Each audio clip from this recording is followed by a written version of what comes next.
lebih sering mengeluh, lebih sering kecewa. Pernah melihat yang sudah banyak uangnya masih stres? Yang sudah punya jabatan masih mencuri dari rakyatnya? Apalagi yang pasangannya udah cantik masih selingkuh? Tenang, tenang. Saya tidak bahas suami ibu ya. Suami ibu soleh semua insya Allah. Padahal kan kata orang itu menyenangkan ya.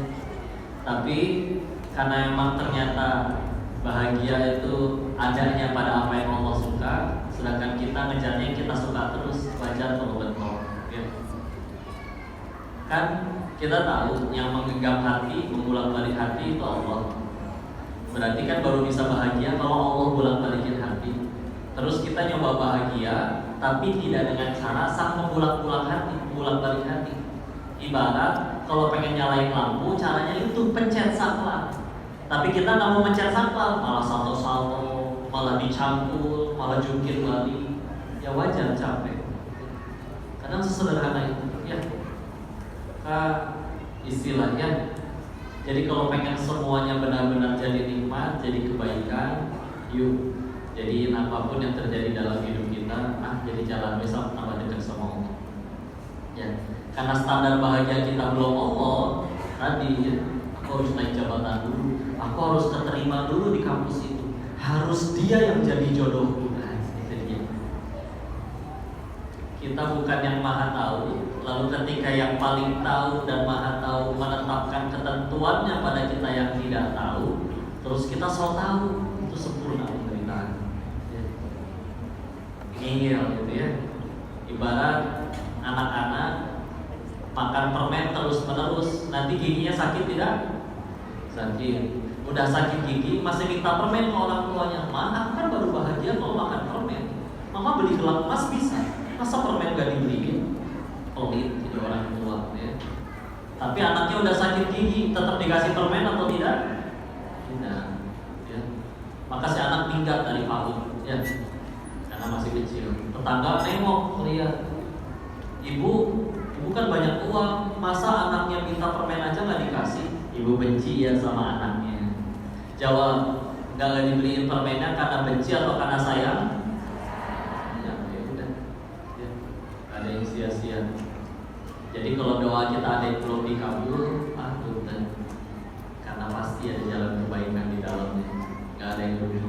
Ya, jadi izin perjalanan yang dijalani oleh setiap manusia dan terserah Allah mau diujinya apa aja. Renungannya sederhana ya. Waktu itu pengen dengar suara di masjid. Kalau di masjid ini kalau ada yang meninggal ada pengumuman nggak? Inna lillahi wa inna ilaihi raji'un. Telah berpulang fulan bin fulan. Beberapa orang kadang namanya ada yang sama ya Pak ya. Misalkan umum namanya Agus misalnya. Ada yang namanya Agus? Pasti ada aja biasanya ya. Tanya dong, Agus yang mana? Kalau ternyata jawabannya enak kayak waktu itu yang dekat kampus pernah ada tanya Agus yang mana? Dijawab itu yang biasa azan di masjid. Masya Allah ya. Kebayang nanti saya mati apa ya diomong orang? Si Dennis meninggal tuh. Dennis yang mana ya? Kurang enak ya. Ternyata yang begini, yang begitu. Ya Allah. Meskipun kita tahu syarat ke surga itu bukan penilaian makhluk, tapi kadang kalau pengen jujur, cara kita melihat diri kita itu bisa dengan cara pakai kacamata orang lain yang lebih netral. Kita kan kadang ngelihat punggung sendiri susah, betul? Ya, ngelihat aib sendiri susah. Ya. Tapi kalau dari pandangan orang bisa jadi ada yang bisa bersikap netral. Ya. Sehingga, yuk udah ngapain aja selama ini hidup kita. Ya.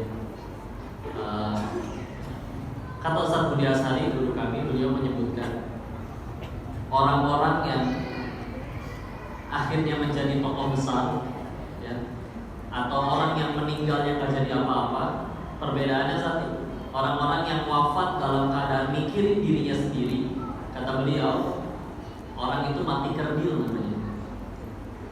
Kerdil kecil nggak jadi apa-apa, boro-boro diingat orang. Ya. Kayak kerikil kita selalu panjang jalan nih dari tadi udah disadari orang. Ya. Dan setiap persamaan dari semua orang yang akhirnya jadi tokoh, kata beliau menyebutkan salah satu persamaannya adalah mereka semua orang-orang yang wafat dalam keadaan mikirin urusan orang lain. Mikirin urusan orangnya bukan dalam makna kepo ya, mau tahu aja bukan, tapi berusaha jadi maslahat. Dan Islam kan rahmatan lil alamin, ya, nggak boleh jadi soleh sendiri. Soleh dia di atas gunung, soleh beribadah sampai meninggal di situ, tidak dianjurkan, tidak jadi kebaikan. Ya. Makanya di dalam Islam, rukun Islam, 1 syahadat, 2 salat, 3 zakat dulu, puasa dulu, zakat. Ini ya Allah udah sepakat dulu nih, fondasi banget soalnya ini. Ya, zakat dulu, puasa dulu, zakat 4 baru puasa 5 kita tahu haji ya. Waktu itu sempat ditanya, kenapa kok zakat dulu?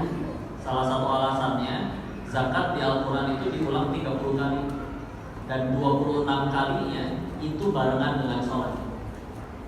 Aqimus sholat wa yu'tuz zakat.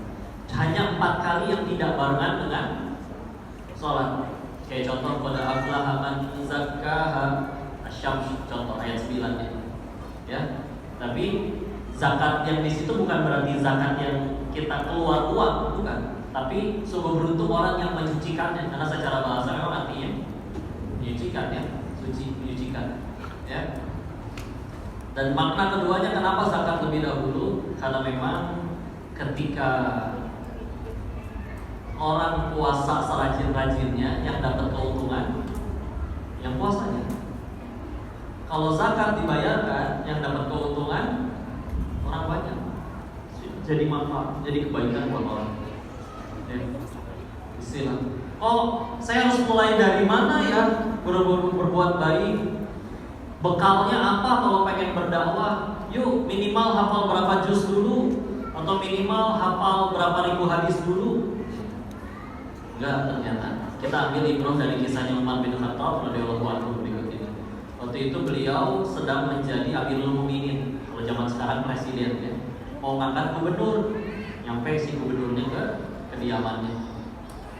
Nyampe kediamannya Umar bin Khattab radhiyallahu anhu lagi main sama cucunya. Kan segagah-gagahnya orang lagi main sama anak kecil kan. Pakai kok lucu-lucuan gitu ya. Nah, kasih calon gubernur teh kalau bahasa kitanya mah ilfil. Ya. Masa gini Umar? Katanya setan juga takut papasan sama dia. Gak kurang masuk, gak wibawa. Ngelihat ekspresi kayak begitu, ditegur sama Umar. Kenapa mukanya kayak begitu? Kamu di rumah gak punya anak cucu? Maaf, Amirul Mukminin, punya, ada di rumah. Terus kamu gak pernah kayak gitu, main-main dengan anak cucumu? Sekalipun tidak pernah ngerasa menurunkan izah bagi diri ya. Enggak pernah sekali. Pulang kamu sana. Ada apa? Kenapa aku tidak jadi diangkat? Ada apa? Kalau kepada darah dagingmu sendiri saja engkau tidak bisa berkasih sayang, bagaimana engkau akan menyayangi umatnya Muhammad SAW? Cinta ya, Insya Allah pakai kasih sayang. Karena terus apa kabar dengan ilmu? Ilmu penting, biar ngomong gak ngalor ngidul, biar gak ngada-ngada, biar tetap pada koridornya. Tapi pakai ilmu tapi gak pakai kasih sayang. Waktu itu melihatnya di Surabaya ya, tapi terus kota sama panasnya kayak Medan. Ada bapak-bapak lagi nunggu di lampu merah, motornya kesenggol sama orang yang di belakang. Kena spakbornya, enggak kena jidatnya, cuma kena spakbornya ya. Tapi balik badan, motor yang di belakang digebrak. Sabar dong, innallaha ma'as sabirin, tahu? Dalilnya benar tidak? Al-Baqarah 153 ya.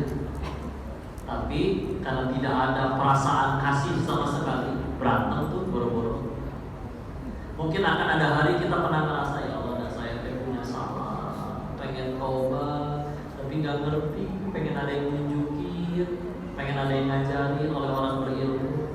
Datang orang keluar dari masjid menyapa kita yang lagi merasa menangisi dosa-dosa kita, tapi tiba-tiba dia malah berkata, hai ahli neraka, selamat dibakar ya. Enak tidak didengarnya? Pengen jadi baik atau pengen nonjok? Ya, bismillah. Kasih sayang banyak bisa menang itu. Ya. Lagi dari zaman beliau juga. Kita beresin dulu umatnya ya. Umar ketika itu sama sedang menjadi pemimpin tertinggi, maka dapat kunjungan dari gubernurnya, salah seorang gubernur di bawah kepemimpinannya. Oleh-oleh biasanya, ya itu mah adab aja ya. Akhirnya yang dibawakan kue. Begitu satu kali gigit, merasa ini enak banget kue. Justru karena terlalu enak, ditaruh lagi sama Umar. Ditanya, ini kue senikmat ini di tempat kamu bisa dimakan oleh semua golongan enggak? Bahkan yang gak punya duit sekalipun. Dijawab, enggak wahai Amirul Mukminin, ini memang kue mahal, gak semua orang sanggup beli. Kata Umar, di mana lu tahu? Dibungkusin, ditaruh lagi di rumahnya, suruh bawa pulang.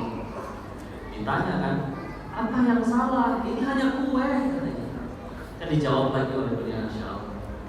Ketahuilah saudaraku, ketika kita menjadi pemimpin, kalau negeri kita lapar, kita yang harus paling pertama lapar. Dan jika akhirnya negeri kita makmur, kita yang seharusnya paling terakhir kenyang. Memang agak sedih ya kalau misalkan rakyatnya kelaparan tapi pemimpinnya tambah buncit. Nah itu dia ya. Ini terus turun ke kepemimpinan di bawahnya. Umar bin Abdul Aziz memimpinnya sebentar, 29 bulan. Berapa lama? 29 bulan, berarti kan cuma 2 tahun 5 bulan ya. Tapi ketika Islam dan syariat benar-benar dijalankan dengan secara sempurna, waktu itu sampai ada momen di mana ada uang zakat terkumpul, nyari siapa yang layak menerima dana zakat ini. Kita tahu At-Taubah surat ke-9 ayat 60, 8 asnaf penerima zakat ya. Fakir, miskin, amilin, mu'alaf, terus selanjutnya sampai 8 ya. Tapi nggak ketemu satu pun. Terus harus dikemanakan ini wahai Amirul Mukminin? Kata Umar bin Abdul Aziz, cari orang yang mau berangkat haji, tidak punya ongkos, uang zakat ini yang biayain. Cari, nggak ketemu, semuanya sanggup biayain sendiri. Yang selanjutnya, gimana wahai Amirul Mukminin? Cari orang yang pengen menikah, tidak punya maharnya, uang ini yang biayain. Dicari, semua sanggup membiayai walimahnya sendiri dan pernikahan. Apa keputusan terakhirnya? Belikan seluruh uang itu kepada beras-beras. Untuk apa wahai Amirul Mukminin? Tebarkan di seluruh pegunungan. Agar apa? Agar semua orang tahu bahwa di negeri Muslim ini, jangankan manusia, seekor burung pun tidak ada yang kelaparan. Cinta kayak hati gitu ya. Nggak ada habisnya orang-orang zaman dulu teh katanya. Di kitab Fadilah Amal Umar bin Khattab, tokoh yang sama ya. Diceritakan beliau datang impor ke Madinah, parfum baru datang, minyak kasturi wangi, maka ingin dibagikan, maka harus dibagi ke botol-botol yang lebih kecil karena nggak mungkin dikasihnya galonan bungkusan gede semuanya ya. Maka minta tolong kepada yang membantu beliau, yuk bagikan, dijadikan ke bungkusan kecil. Ditanyakan, kenapa engkau tidak ikut membagikan kepada bungkusan yang kecil-kecil? Apa jawaban Umar? Aku takut ketika menyentuh botol-botol tersebut, maka wanginya menempel di tanganku, lalu kubasuhkan ke bajuku, lalu aku mendapat wangi. Aku merasa tidak punya hak atas itu semua.